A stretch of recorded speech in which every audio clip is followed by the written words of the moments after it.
ከኔ ጋር የሚያገናኝ ነገር የለም። በፍርድ ቤት ሁሉን ነገር እስከምንጨርስ ድረስ ማለት ነው። ምን እያደረግሽ ነው? ነገርኩ። ለምን እንደምታቃጥዩ? በፍርድ ቤት ነገሮችን እስከምንጨርስ ድረስ ፎቶ የለም እንደምታቃጥዩ። ፎቶ የለም እንደምታቃጥዩ። ምንም ይቃደል እንጂ ገና አንተን ራስ በደንብ ነው ማቃጥዩ። ፎቶ የለም እንደምታቃጥዩ ፎቶ የለም እንደምታቃጥዩ። ምን ነው ይቃደል እንጂ ቶ ምን ያደርጋል? ይሄን ቀደስ ማሳቻለሽ ለምን ይቃጠላል?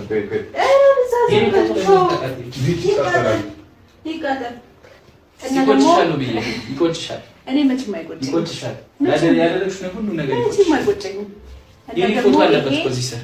ይሄ የመጀመሪያ ቃል ኪዳናችን ቀለበት ልቀቂኝ። ይዘህ ሄደህ አቦ ውሰጂኝ። አልፈልግም። ውሰጂኝ። እኔ አልቸገረኝም። ማሰብም ሆነ ማስታወስ አልፈልግም። ገባህ አይደል? እኔ አንቺን ቀለበት ለመውሰድ እኔ ማስታወስም አልፈልግም። አንተ ውሰጂው፣ ተጠቀሚ። ስለዚህ ይኸው በክብር መልሻለሁ። ፎቶን ያቃጠልሽ ሰው የራስህ ጉዳይ አለቀ። ከኔ ጋር የሚያገናኝ ነገር የለም። ገባህ አይደል? ኖ ከዚህ ቤት እንዲወጣልኝ ነው የምፈልገው። ቆጭሻለሁ በየው። መቼም አይቆጭኝም። መቼም ከዚህ ቤት ይዘህልኝ ውጣ። ገባህ አይደል? ከዚህ በኋላ አንተ የሚያስታውሰኝ አንድ ነገር አልፈልግም። ብዙ አንድ የሚያደርገን ነገር አለ። አሁን እንደዛ የምታስበው አሁን እንደዛ የምታስበው በቻልኩት ነገሮችን ለማስተካከል ሞክሬያለሁ። አሁን ግን እንዳይቆጭሽ ቀለበትሽን ውሰጂ። መቼም ምንም አያደርግልኝም። በመወስናቸው ውሳኔዎች እንዳይቆጭሽ እንጂ ቀለበትሽን ብትቀበይ ይሻልሽ። ጭራሽ ተቀበይ። መቼም አልቀበልም። ከዚህ በኋላ አንተን ማሰብም ሆነ ማስታወስ አልፈልግም። ገባህ? ካድሰብሽ በቃ ነይ። አሁን ቀለበት ነይ ነው አልቀበልም። ከዚህ በኋላ ይዘህ እኔ አይሰራልኝም። ሌላውን ነገር ማለት ነው ፍርድ ቤት ራሱ ወስኖ እስከሚያስተካክል ድረስ ነው። ጎሽ መጣሽ በይዘሽልኝ ጠፋኝ። በቃ ነይ። ካሁን በኋላ ሌላ ነገር ሌላ ቀለበቱን ተቀበይኝ። የቀረውን ንብረት ራሱ ፍርድ ቤቱ ወስኖ መተክ ትወስዳለህ። ከዚህ ነው ወደዛ ወሰድ። ቀለበቱን ተቀበይኝ። አያስፈልገኝም። አሰቃያችሁ። እኔ አልቸገረኝም። ገባህ አይደል? ቸግሮሃል ብዬ አይደለም። መሸጥ ትችያለሽ፣ ተጠቀሚ። አያስፈልገኝም። እኔ ቃል ኪዳንን ሽጬ መበላ ሴት አይደለም። ምን ይሰራልኛል? እኔ ለምትወዳት ሴት አድርግላታ። እኔ ጋር ምን ይሰራል? ምን አደርግላለሁ? እኔ ማን ስለሆንኩኝ ለኔ የምታደርገው? ከዚህ በኋላ ማለት ነው የውብዬ ርህራሄ እዚህ ጋር አይኖርም መቼም ቢሆን። ይቆጭሻል ብዬ አታስፈራራኝ። ባይሆን እንዳይቆጭህ ተጠንቀቅ። ልንገርህ አይደል? እንዳይቆጭህ ተጠንቀቅ። የቆጨለት ግን መቼም አልመለስም። ይሄ ነው በቃ። ብዙ ቻንስ ሰጥቻለሁ፣ እድሎች ሰጥቻለሁ። ምንም አይነት እድል የሰጠሽ የለም። እኔ ማባረር ብቻ ነው አንቺ ምርጫሽ። እረዝ እኮ ነው ፈልገህ እኔ ለማባረር ብቻ ነው ተከትዬ እሄዳለሁ ብለህ ልብስን ሻንጣ ውስጥ ከተሄድከው እኮ ራስህ ነህ። አሁን እኔ አንድ ሀሳብ አለኝ። በቃ እስካሁን ድረስ ሞከረን ምንም የተሳካ ነገር የለም። ስለዚህ አዘንኩልክ። እሷም ቀለበቷን አውጥታለች።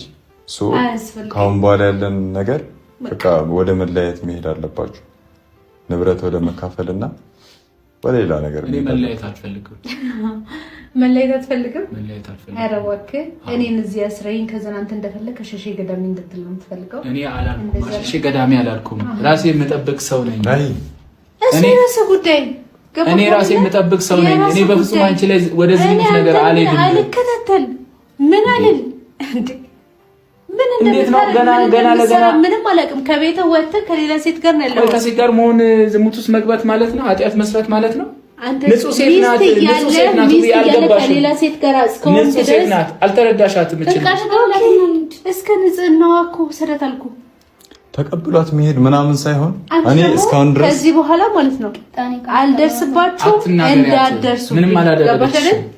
ወንድ ነው የፈለግሽው፣ ውሰጂው፣ ትችልሻለሁ። ከዚህ በኋላ ግን ህይወቴ ውስጥ እንዳትገቡ። ይሄ የመጨረሻ ማስጠንቀቂያ ነው። ከኔ ጋር የምትገናኙበት አንዳች ነገር የለም። ገባኝ እኮ ለአንዴና ለመጨረሻ ጊዜ ንብረትን ይዘህልኝ እንድትወጣ ነው። ገባህ አይደል? ያንተን ቃል ኪዳን ተሸክሜ የሚቀመጥበት ምንም አይነት ምክንያት የለም። ስለዚህ እነጋሽን እንጥራቸውና እዚሁ ጨርሱና። ገባህ አይደል? ቀለበቱን መልስለት። እንጋ ይዘህ ሂድ። አንተ ምን እያልከኝ ነው? እኔ ምን እላለሁ? አንተም ከሷ እንድለያይ ፍላጎት ነው? ምክንያቱም እስካሁን ድረስ ለሁለታችሁ ለማስታረቅ ወደ ቀድሞ ህይወታችሁ እንድትመለሱ ሞከርኩ፣ ጣርኩኝ፣ አልተሳካም። ስለዚህ ብትለያዩ ነው የሚሻለው። ቀለበቱን ተቀበል። አንተ ምን ቤት ነኝ እንድንለያይ? አንተ ምን አገባ አንተ? ለምን ተለያዩ የምትለን? በቃ ተለያዩ። ምን ስለሆነ አንተ ያጋባህ? አንተ ያጋባህ? እኔ ባላጋባህ እንኳን ያጣላችሁ ነው አይደል? ምንድነው ታዲያ ተለያዩ ለማለት? እኔ ነኝ አይደል? አንተ አንዱ ወጥዋጭ። አዎ አትበጥብጣኝ። በቃ ለምን ተቀብለህ አንዴ? ተቀበለው በቃ። አሁን ያዝ፣ ንብረትን ያዝ። ውብዬ ይሄ ቀለበት ያንቺ ቀለበት። ዞር በል ከዚህ በኋላ። ያንቺ ንብረት የኔ አይደለም ይሄ የኔ ንብረት አይደለም። ከዚህ በኋላ ይዘህ ሂድ። ያንተ ቃል ኪዳን የሚሸከምበት ምንም አይነት ምክንያት የለኝም ነው። ገባህ አይደል? እንፋታ እያልሽኝ ነው? ቆየሁ እኮ እንደዛ። እኔ ያንቺ ንብረት አልፈልግም። አይ እኮ ያንቺ ንብረት እኮ ነው። ይሄ ንብረት አይደለም። ይሄ ያንተ ቃል ኪዳን ያንቺ እኮ ነው። ይሄ ቃል ኪዳን ትርጉሙን ሳታውቅ ደግሞ እኔ ልፈታሽ አልፈልግም። እኔ አልፈልግም ልፈታሽ። ለና እንደሸም ሌለ ተጫወተብኝ ነው ፈለገ። እኔ በፍጹም እኔ እንደዚህ አይነት ሰው አይደለሁም። እኔ ደግሞ እንደዛ ትዳሬን አክባሪ ነኝ። ቢገባሽ እኔ እንደዛ መጫወቻ አይደለሁም ነው። ሰማህ አይደል? ያንተን ቃል ኪዳን ተሸክሜ የምኖር ሴት አይደለሁም። አልፈልግም። በቃ አልፈልግም እያለች ነው አይደል? አንተ ምንድነው ፍላጎት? እንድትለያዩ በቃ አልፈልግም እያለች ነው አይደል? ምን አይነት ተንከሲስ ሰው ነው? ቆይ አንተ ልሁን እኔ በቃ ምን ማለት ነው? እኛ ልትለያየን ነው አንተ? በቃ እኔ መጨረሻ ማጭ ነው። ሌላ አማራጭ ምን አለ? ተዋቸው በቃ እንሂድ። ወር ሙሉ ከሌላ ሴት ጋር እንደፈለግ ግን ብዬ ይቆጭሻል። ጠብቂ፣ ይቆጭሻል። ይቆጭሻል። አይቆጨኝም ነው። ይጸጽትሻል። ይጸጽትሻል። ታያለሽ፣ ሲገባሽ ይጸጽትሻል። ያዝ ነው ወጣ ማን እንደሆንኩ ሲገባሽ ይጸጽትሻል። ምን ያህል ንጹህ ሰው እንደሆንኩ ይጸጽትሻል። ታያለሽ ያለ እሺ፣ አሁን አትከኝ። ሰማክ? እኔ ነኝ መንከት መብት የለውም እና አርግላት እዛው ምን አይመለከትሽም።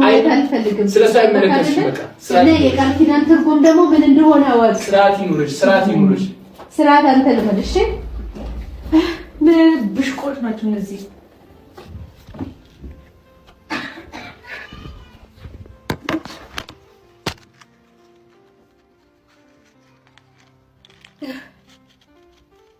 መቼ ነው እኔ ከዚህ ነገር ውስጥ መገላገል የምችለው? መቼ ነው መገላገለው? ቆይ እንደ ጭራ ትከተለዋለች። እኔ ምንም አላደረኩም ይላል። እንደ ጭራ ትከተለዋለች። አልገባኝም። ሀሳባቸው ምንድነው? ሙቤ ቆይ የገባ ነገር አለ? እኔ እንጃ። እኔ ውዬ እኔ የሚጠራው እሱ የምትከተለው እሷ። እኔ በጣም ድክም ብሎኛል። ስለዚህ አሁንም እኔ ማለት እንለያይ ባልሽው ሀሳብ የተስማማሁት በጣም ስለደከመኝ ነው። ስለዚህ በቃ እንደፈለገኝ ከዚህ በላይ